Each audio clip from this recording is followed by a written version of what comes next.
네, 안녕하세요. 한 주간도 평안하셨습니까?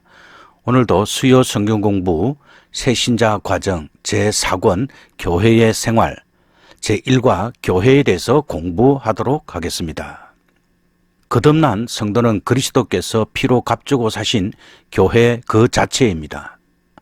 지체는 또 다른 별도의 개체가 아니라 몸의 한 부분입니다. 이와 같이 신자는 그리스도를 영접하는 순간부터 하나님의 자녀가 되는 동시에 교회의 회원으로 공동체 안에 속하게 됩니다. 이것을 교회 생활이라고 합니다. 그리스도인의 교회 생활은 지체로서의 역할을 다하는 데 있습니다. 이 역할이란 고통스러운 짐이 아니라 자연스러운 생활입니다. 이 생활은 외적인 표현이 아니라 마음으로부터 우러나오는 행위입니다. 이 행위를 통하여 그리스도인의 생활은 밝고 힘이 있으며 평화와 감사가 넘칩니다. 이 놀라운 은혜와 평안이 충실한 교회 생활에서 얻어진다는 사실을 감안할 때 당신은 교회에 대하여 공부할 필요가 있습니다. 일반적으로 예배당을 교회로 인식하고 있는 경우가 많이 있습니다. 그러나 예배당은 예배드리는 곳이지 교회는 아닙니다. 1. 교회란 무엇인가? 예수 그리스도를 개인의 구주와 주인으로 영접하여 구원을 받은 하나님의 백성들이 함께 모여서 예배를 드리고 복음을 전파하며 말씀을 배우기도 하며 가르치기도 하고 교제하며 봉사하는 모임이 바로 교회입니다. 첫째, 성경에서 교회를 정의하고 있는 구절을 공부해 보십시오. 에베소서 1장 23절 교회는 그의 몸이니 만물 안에서 만물을 충만케 하시는 자의 충만이니라. 교회는 예수 그리스도의 몸입니다. 예수 그리스도 안에서 새 인류가 선택되었고 그들이 그리스도 안에서 하나가 되었으며 구원받는 유대인들이나 이방인들 모두가 한 새 몸을 이룹니다. 또 그리스도의 몸인 교회는 만물 안에서 만물을 충만케 하시는 자의 충만이라고 표현됩니다. 하나님의 구원은 개인적으로 온 세계적으로 교회를 통해 충만히 이루어지고 있습니다. 교회는 하나님의 구원을 이루는 전도 또 지역 복음화와 세계 복음화의 기지일 뿐만 아니라 그 자체가 하나님의 구원 계획의 충만한 성취인 것입니다. 교회는 하나님의 구원 계획의 충만한 성취이며 완성입니다. 하나님의 복음을 믿는 자들은 전체가 다 구원을 받을 것입니다. 요한계시록 7장 9절에 보면 이 일 후에 내가 보니 각 나라와 족속과 백성과 방언에서 아무라도 능히 셀 수 없는 큰 무리가 흰옷을 입고 손에 종려 가지를 들고 보좌 앞과 어린 양 앞에 서서라고 말씀하고 있습니다. 성경과 역사가 증거하는 대로 주 예수 그리스도의 교회는 지역적으로 시대적으로 쇠퇴하는 단체가 아니고 수적으로 성장하고 충만해져 가는 단체입니다. 골로새서 1장 8절 그는 몸인 교회의 머리라. 그가 근본이요 죽은 자들 가운데서 먼저 나신 자니 이는 친히 만물에 어뜸이 되려 하심이요. 여기서 그는 예수 그리스도를 말합니다. 예수 그리스도께서는 몸인 교회의 머리가 되십니다. 교회는 예수 그리스도의 몸이며 그는 교회의 머리이십니다. 머리와 몸은 생명적 관계를 나타낼 뿐만 아니라 또한 순종적 관계도 나타냅니다.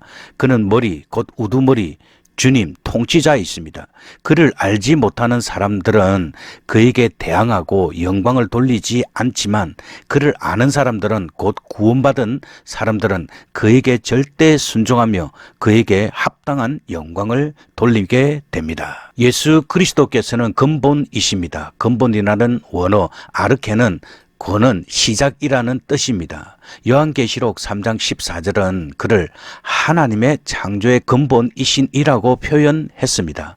근본, 권은 시작이라는 헬라어는 고대 헬라 철학자들의 사상의 중요한 주제이었습니다. 그들은 존재의 세계, 즉 우주의 근원이 무엇인가를 알기를 원했습니다. 성경은 우주의 근원이 하나님이시며 예수 그리스도이심을 증거하고 있습니다. 예수 그리스도께서는 죽은 자들 가운데서 먼저 나신 자이십니다. 이것은 그가 최초로 영광스러운 부활을 하셨음을 뜻합니다. 그는 죽은 자들의 부활의 첫 열매이십니다. 아직 아무도 그와 같이 영광스러운 부활을 경험하지 못하였습니다. 나인성 과부의 외아들이나 나사로의 부활도 죽은 몸의 회생에 불과하였지 그런 영광스러운 부활은 아니었습니다. 그러나 예수님께서는 영광의 부활체를 입으셨습니다. 장차 그가 하늘로부터 다시 오실 때 우리는 그의 낮은 몸을 자기 영광의 몸의 형체와 같이 병케하실 것입니다. 예수 그리스도께서는 만물의 어뜸이 되셨습니다.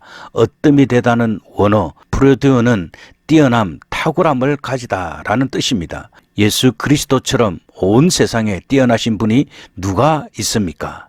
그는 온 세상에서 높임을 받으십니다. 하나님을 아는 모든 진실한 성도들은 그의 이름을 높이며 경배하고 그 앞에 무릎을 꿇습니다. 고린도 전서 12장 27절 그는 그리스도의 몸이요 지체의 각 부분이라. 교회는 그리스도의 몸이요 성도들은 그 몸의 각 지체들입니다. 그러므로 각 지체는 다른 지체들과 다르다고 자기는 몸에 붙어 있지 않다고 생각해서는 안 됩니다. 사실 각 지체는 서로를 필요로 합니다. 한 지체만 가지고 몸이 될 수는 없습니다. 또 약하게 보이는 지체가 더 중요한 일을 하는 경우가 많습니다. 그러므로 우리는 남을 무시하지 말고 서로 다투지 말고 서로 돌아봐야 합니다. 우리는 한 지체의 고통이 모든 지체의 고통이며 한 지체의 영광이 모든 지체의 영광임을 알아야 합니다. 에베소서 5장 20절 우리는 그 몸에 즉 그 몸과 살과 뼈의 지체임이니라. 사람은 누구나 언제든지 자기의 몸을 사랑하며 자기 몸의 건강을 위해 음식을 먹고 적절한 운동을 하고 또 옷을 입혀 몸을 보호합니다. 우리 주 예수 그리스도께서도 그의 몸의 지체인 교회를 이처럼 보살피시고 공급하시고 양육하시며 보호하십니다. 여기서 우리가 알게 되는 것은 그리스도는 교회의 머리요 교회는 몸이며 신자는 지체로서 서로 연합되어 있다는 것입니다. 그리고 교회 말의 어원인 에클레시아는 헬라어에서 나온 말로서 불러냄을 받은 무리들이라는 뜻입니다. 헬라인들은 이 말을 자유민들이 공공의 일을 서로 의논하기 위하여 각 가정이나 직장에서 불러나와 모이는 집회를 뜻하는 말로 사용하였습니다. 따라서 교회란 같은 주를 섬기는 신앙으로 인하여 결합하고 같은 구원받은 자들의 공동의 목적과 주장에 참여함으로써 뭉쳐진 하나의 유기체라 할 수 있는 구속함을 받은 자들의 온전한 단체라고 정의할 수 있습니다. 이 교회의 시작, 첫째, 교회를 세우신 분이 누구인지 다음 성경 구절을 통해 공부하도록 하겠습니다. 마태복음 16장 18절 또 내가 내게 이르노니 너는 베드로라 내가 이 반석 위에 내 교회를 세우리니 엄부의 권세가 이기지 못하리라. 예수께서는 또 내가 내 교회를 세우리라고 말씀하셨습니다. 교회는 예수 그리스도께 속하며 또 그가 친히 그의 교회를 세우십니다. 그는 성경의 바른 진리와 성령으로 그의 교회를 온 세계에 세우셨고 오늘도 계속하여 세우고 계십니다. 예수께서는 또 엄부의 권세가 이기지 못하리라고 말씀하셨습니다. 엄부는 무덤 혹은 지옥을 가리킵니다. 죽음은 죄 때문에 왔습니다. 모든 사람들은 죄인이요 모든 사람들은 죽습니다. 무덤은 죽은 자들의 집이며 지옥은 죄인들이 죽은 후에 들어가는 집입니다. 그러나 주님께서 대속제물이 되심으로 그의 십자가의 부활로 우리의 죄가 깨끗하게 되었습니다. 죄가 제거됨으로 죽음도 무덤도 지옥도 극복이 되었습니다. 무덤과 지옥의 권세가 구원받은 성도들을 이기지 못합니다. 둘째, 교회의 시작. 사도행전 1장 4절 사도와 같이 모이사 저에게 분바여 가라사대 예루살렘을 떠나지 말고 내게 들은 바 아버지의 약속하신 것을 기다리라. 예수님께서는 성천하기 전에 제자들에게 예루살렘을 떠나지 말고 아버지의 약속한 대로 성령의 세례를 받도록 기다리라고 부탁하셨습니다. 세계복음화는 사람들이 이룰 수 없는 하나님의 위대한 일입니다. 그것은 성령께서 친히 이루실 것입니다. 이제 성령께서 능력으로 제자들에게 오셔서 이 일을 시작하실 것입니다. 이것은 구약 성경에 예언된 바 있었고 주님께서도 마지막 식사 때 약속하셨던 내용이었습니다. 성령의 오심은 몇 날이 못되어 즉 10일 후에 이루어질 것입니다. 성령께서 오시면 그들 속에 거하시고 그들을 예수 그리스도 안에서 한 몸으로 연합시키시고 그들에게 더욱 풍성한 은혜와 능력을 주실 것입니다. 사도행전 2장 1절에서 4절에 보면 오순절 날이 이미 이르매 저희가 다 같이 한 곳에 모였더니 호련히 하늘로부터 급하고 강한 바람 같은 소리가 있어 저희 앉은 온 집에 가득하며 불에 혀같이 갈라지는 것이 저희에게 보여 각 사람 위에 임하였더니 저희가 다 성령의 충만함을 받고 성령이 말하게 하심을 따라 다른 방언으로 즉 다른 방언들로 말하기를 시작하니라. 오순절에 하나님께서는 약속하신 성령을 보내주셨습니다. 오순절 성령 강림은 구약의 요엘 선지자를 통하여 예언되어 있고 또 주 예수께서 마지막 유월절 식사 후 제자들에게 교훈하실 때 약속하신 바가 이루어진 것입니다. 성령께서는 약속대로 오셨습니다. 또 성령께서 오신 목적은 하나님의 아들 예수께서 십자가의 죽음으로 이루신 구원 사역을 이루시기 위해 오셨습니다. 그리고 구원받은 사람들이 모이는 교회가 시작이 되게 하셨습니다. 교회를 시작하게 하신 분은 예수 그리스도이십니다. 3. 루트의 교회론. 첫째, 말씀의 교회. 루트 교회의 교회론의 가장 핵심적인 개념을 들라고 한다면 그것은 말씀이라고 할 수 있습니다. 루트는 교회란 거룩한 백성들의 모임이며 이 백성들은 그리스도를 믿는다라고 하였고 또 교회란 기독교인이며 성스러운 사람들이 모인 곳이다 라고도 하였습니다. 교회를 성도들의 모임이라고도 한 그의 표현은 신앙 고백의 거룩한 공예와 직결이 되는 개념인데 이 거룩함을 그는 바로 말씀과 연결시키고 있습니다. 루트는 교회를 복음의 피조물이라고 하였으며 말씀이야말로 교회에 되게 하는 본질적인 근거라고 말하였습니다. 그는 카톨릭적인 입장에 반대하여 교회의 권위를 교황이나 공의회에 있는 것이 아니라 말씀에 있다고 보았습니다. 루트는 말씀을 교회 위에 놓았습니다. 교회는 철저히 말씀 아래서 존재하고 있기 때문에 말씀이 없다면 교회는 교회로서의 본래적인 사명을 잃는 것이고 교회의 권위도 잃게 되는 것이다 라고 말하였습니다. 둘째, 참교회와 거짓교회. 말씀의 절대적인 우위성을 말하는 루트의 교회로는 그의 참교회와 거짓교회에 대한 이해에서도 확인이 됩니다. 루트는 성경적인 교회를 세운 사람으로서 참으로 하나님이 원하시는 참교회란 무엇인지 묻고 그렇지 않는 거짓교회를 구별하는 데 관심을 가졌습니다. 루트는 먼저 예수 그리스도가 머리 되시는 그리스도의 교회와 교황이 머리가 되는 교황의 교회를 구분하면서 참교회는 그리스도가 머리가 되시는 교회라는 점을 분명히 하였습니다. 이와 더불어 루트는 교회를 하나의 세상적인 기관으로 보는 관점을 부정하였습니다. 그에게서 교회는 인간이 만드는 것이 아니라 예수 그리스도가 머리 되시고 또 몸이 되는 교회로서 그리스도의 영인 성령이 다스리는 곳이라고 말하였습니다. 참 교회는 참 믿음을 통해서만 도달할 수 있으며 성례가 신실하게 집전되고 세례가 행하여지더라도 그것이 하나님의 뜻대로 행하여지지 않고 또 예수가 머리 되지 않는다면 그것을 참교회로 볼 수 없다는 것입니다.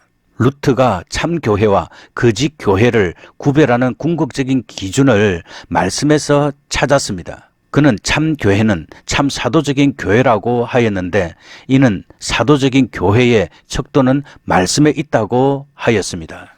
그의 참교회의 개념은 어떤 특정 교단이나 교회를 지칭하기보다는 어느 교회도 궁극적인 목표로 삼아야 할 교회상은 참 사도적인 교회로서 말씀이 바로 선포되는 곳이라고 할 수 있다고 하였습니다. 셋째, 교회의 직책. 1. 만인 제사장. 루트의 직분론에서 가장 특징적인 것은 만인 제사장 설입니다. 루트는 종교개혁의 초기부터 만인 제사장이라는 것을 강조하므로 구교의 교권주의를 비판하면서 평신도들 모두가 하나님 앞에서 제사장적인 직분을 감당해야 한다고 함으로써 평신도와 제사장 사이에 본질적인 차이가 있을 수 없음을 천명하였습니다. 이것은 그가 기독교인 내부의 계층 구조를 근본적으로 거부한 것이라는 뜻을 내포하고 있기도 합니다. 그는 천주교의 교권주의를 장벽에 비유하였는데 성경으로 비판하고 정죄하며 성경을 해석할 수 있는 권한은 오직 교황에게만 있다는 것을 부정하였고, 또 공의회를 통하여 정죄하려 할 때 공의회를 소집할 수 있는 유일한 사람은 교황 하나뿐이라는 사실을 또한 부정하였습니다. 이에 대하여 루트는 모든 기독교인은 이미 제사장직의 직을 받았다는 만인 제사장설을 제시하였습니다.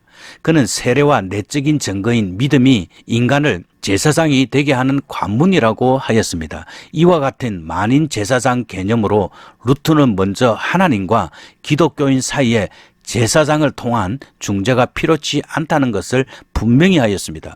그리고 모든 기독교인들은 제사장으로서 스스로 하나님의 계시의 말씀을 받아들이고 이를 해석할 수 있으며 다른 사람의 영적인 구원을 위하여 헌신할 책임이 있다는 사실을 분명히 하였습니다. 이 영적인 직분, 루트는 만인 제사장 개념과 함께 교회의 공식적인 기능을 위하여 공적인 직분, 즉 영적인 직분이 필요하다고 하였습니다.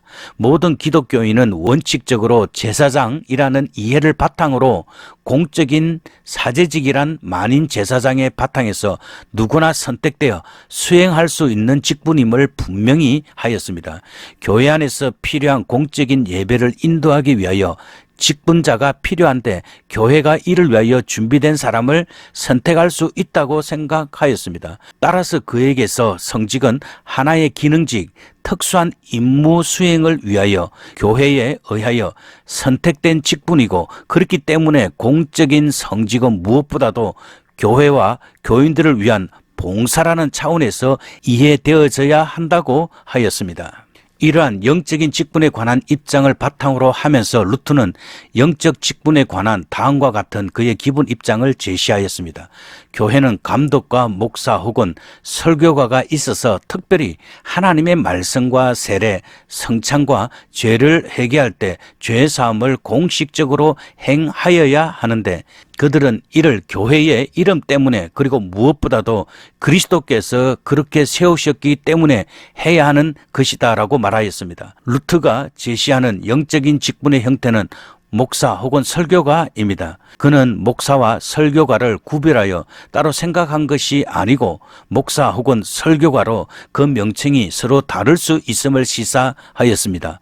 목사 혹은 설교가의 기능은 그에 따르면 공적인 말씀의 선포와 성례의 집행에 있다고 하였습니다. 루트는 목사의 기능을 말씀 선포와 세례, 성찬이라고 하였는데, 영적인 직분의 핵심적인 기능은 그의 교회 이해와 연결시켜 볼 때 공적인 말씀의 선포로 집약됩니다.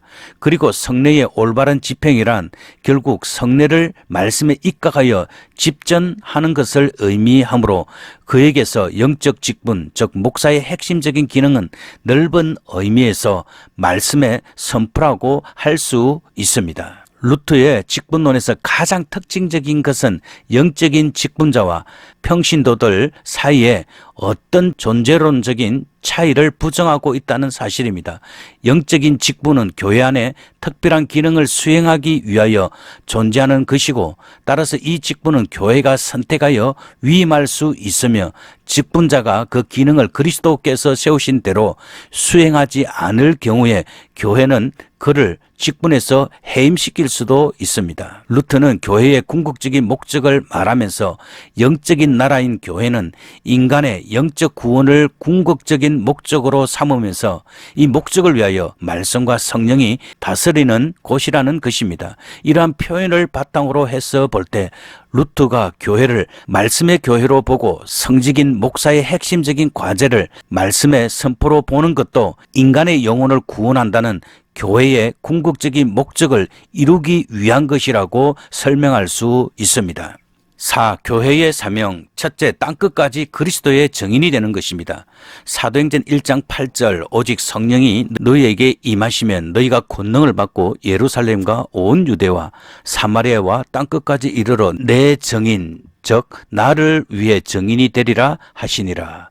주님께서는 그 대신 제자들이 해야 할 중요한 일, 즉 사명에 대해 말씀하셨습니다. 그것은 그가 사도들을 떠나기 전에 마지막으로 부탁하신 말씀이었습니다. 그것은 그들이 예수 그리스도를 위해 증인이 되는 일입니다. 그들은 예수 그리스도의 사역과 죽음과 부활을 친히 증거할 수 있는 자들이었습니다. 사도들이 증거해야 할 대상은 예루살렘과 온 유대와 사마리아와 땅끝까지에 사는 자들, 즉 온 세계의 사람들입니다. 예수 그리스도의 복음은 온 세상 모든 사람에게 전파되어야 하며 이 복음을 통해 하나님의 백성들은 하나도 빠짐없이 다 구원을 받게 될 것입니다. 후에 예수께서 사도로 불러주신 바울이 당시 로마 제국의 수도인 로마에 가서 복음을 전파했고 또 스바나 즉 스페인에까지 가서 복음을 전파했으므로 거의 땅끝까지 복음을 전한 것이 됩니다. 또 사도들이 남긴 증거의 책들을 통해 예수 그리스도의 복음이 온 세상에 전파되었고 우리에게까지 왔고 오늘날도 복음이 들어가지 않는 곳에 전파되고 있습니다. 둘째, 모든 족속으로 제자를 삼아 그리스도의 분부하심을 가르쳐 지키도록 해야 합니다. 마태복음 28장 19절에서 20절. 그러므로 너희는 가서 모든 족속으로 제자를 삼아 아버지와 아들과 성령의 이름으로 세례를 주고, 이 전도의 명령은 1차적으로 11 제자들, 즉 사도들에게 주신 것입니다. 전도의 임무는 먼저 사도들에게, 그리고 그들을 이어 목사들과 선교사들에게 있고 또 넓게는 모든 성도들에게 있습니다. 이 전도의 일은 주 예수 그리스도께서 신약교회에 주신 최대의 사명입니다. 전도의 대상은 모든 족속들입니다. 자기 나라 사람들뿐만 아니라 온 세계의 모든 사람들입니다. 주 예수 그리스도의 명령은 세계복음화, 즉 온 세계에 복음을 전하여 택한 백성을 구원하는 것입니다. 아직도 세상에는 복음을 받아들이지 못한 민족들이 있습니다. 세계복음화는 아직 끝나지 않았습니다. 국내 전도자들뿐만 아니라 해외 전도자들이 필요하고 선교 연구소와 선교사 훈련원 등이 필요합니다. 제자를 삼는다라는 말은 옛날 영어 성경 번역에는 가르치다로 번역하였습니다. 제자란 누구의 가르침을 받고 그의 행동을 본받는 자를 가리킵니다. 제자를 삼으라는 주의 명령은 예수 그리스도의 제자를 삼으라는 뜻입니다. 우리의 선생과 지도자는 예수 그리스도 뿐이십니다. 전도자나 목회자는 아무것도 아닙니다. 오직 하나님께서 구원하시고 그 구원의 생명이 자라게 하십니다. 주 예수 그리스도께서는 아버지와 아들과 성령의 이름으로 세례를 주라고 말씀하셨습니다. 세례는 죄 씻음과 하나님과의 연합의 표시입니다. 이름으로라는 말은 이름 안으로라는 뜻인데 이것은 영적 연합을 가리킵니다. 영적 연합이란 실제적 연합을 의미하지 않고 정신적 그러나 생명적 연합을 의미합니다. 하나님과의 교제의 단절은 영적 죽음을 가져왔습니다. 그러나 예수님을 믿는 자들은 하나님과 연합됨으로 새 생명을 얻게 됩니다. 그것은 예수 그리스도의 구속 사역의 은총을 받고 성령께서 내주하심을 뜻합니다. 이 복은 죄 씻음을 통해서만 이루어집니다. 믿음으로 받는 세례는 죄 씻음을 표시하며 확정합니다. 우리가 받은 구원의 복이 바로 이것입니다. 20절 내가 너희에게 분부한 즉 명한 모든 것을 가르쳐 지키게 하라. 볼지어다 내가 세상 끝날까지 너희와 항상 함께 있으리라 하시니라. 전도는 복음 전파와 세례로만 그치지 않고 주의 명하신 모든 말씀을 가르쳐 지키게 하는 것이어야 합니다. 주님께서 명하신 모든 말씀은 사도들을 통해 전달되었고 해설되었고 신약 성경에 다 기록이 되었습니다. 성경은 하나 하나님의 말씀입니다. 오늘날 목사들은 오직 성경 권위에 의존하여야 합니다. 목사들은 성경을 연구하고 가르치는 일에 충실해야 합니다. 가르치는 범위는 주께서 명하신 모든 것입니다. 편식이 몸에 좋지 않듯이 우리는 성경의 모든 말씀을 골고루 읽고 묵상해야 합니다. 또한 우리는 교리도 잘 알아야 하고 그리고 윤리적 교훈도 잘 배워야 합니다. 또 가르침의 목적은 실천입니다. 주님께서는 가르쳐 지키게 하라고 말씀하셨습니다. 우리는 하나님의 모든 말씀을 지켜 행하여야 합니다. 그리고 주님께서는 이런 명령을 주시면서 후원과 위로의 말씀을 첨가하셨습니다. 볼지어다 내가 세상 끝날까지 너희와 항상 함께 있으리라. 주의 종들에게는 하나님의 지도와 도움이 필요합니다. 이것은 우리의 낙심과 좌절을 제거해 주며 날마다 새 힘을 보장해 줍니다. 주님의 이 위로의 말씀은 보혜사, 즉 위로자, 격려자이신 성령을 통해 이루어지게 될 것입니다. 주님께서는 사명만 부여하신 것이 아니고 그 명령을 수행할 수 있는 힘도 보장하셨습니다. 그러므로 교회들은 전도의 사명 수행에 충실하여야 합니다. 오늘은 제4권 제1과 교회에 대해서 공부하였습니다. 바로 교회는 주님의 몸이고 또 교회의 머리는 예수 그리스도가 되십니다. 그리고 우리는 그 몸의 각 지체들입니다. 그리고 교회는 복음 전파를 위해서 주님께서 세우신 것입니다. 오순절날 성령이 임함으로 교회가 시작이 되었고 교회는 거룩한 공동체로 세상을 향하여 복음을 전파하게 되었습니다. 따라서 우리는 교회를 시작하시는 분이 또 교회를 세우시는 분이 주님임을 고백할 수 있습니다. 그리고 교회의 사명은 땅끝까지 복음을 전하는 공동체가 되어야 합니다. 따라서 우리는 성령의 충만한 가운데 주님께서 시키는 복음 전거의 일들을 감당할 수 있어야 합니다.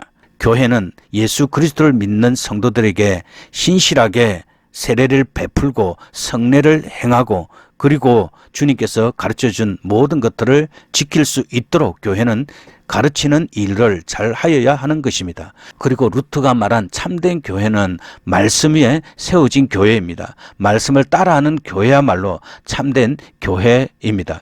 교회의 모든 근위는 말씀에 근거하여야 하며 말씀을 따라 건강한 교회가 세워질 수 있도록 우리 모두가 다 기도하며 노력하여야 하는 것입니다. 네, 오늘도 성경 공부하느라 수고 많이 하셨습니다. 이제 기도하도록 하겠습니다. 살아계신 하나님 아버지, 오늘도 주님의 은혜 가운데 교회에 대해서 공부하였습니다. 하나님께서 세상에 영혼들을 구원하는 기관으로 교회를 세워주셨습니다. 그리고 예수님께서 친히 머리가 되시고 또 우리들을 각 지체로 주님께서 불러주셨습니다. 주님께서 말씀하셨던 이 복음 전거의 사명들을 우리 모두가 잘 감당할 수 있도록 주님께서 도와주시옵소서. 우리에게 교회를 주시고 서로 섬기며 서로 사랑하며 또 주님 오실 그때까지 한 가족이 되어서 거룩한 공동체를 이루게 하신 하나님, 우리가 이 교회와 함께 세상에서 승리할 수 있는 그런 굳건한 믿음을 가질 수 있도록 주께서 도와주시옵소서. 감사드리며 우리 주 예수 그리스도의 귀하신 이름으로 기도드립니다. 아멘. 예, 수고 많이 하셨고요. 다음 주에 또 공부하도록 하겠습니다. 평안한 저녁 시간 되십시오. 샬롬.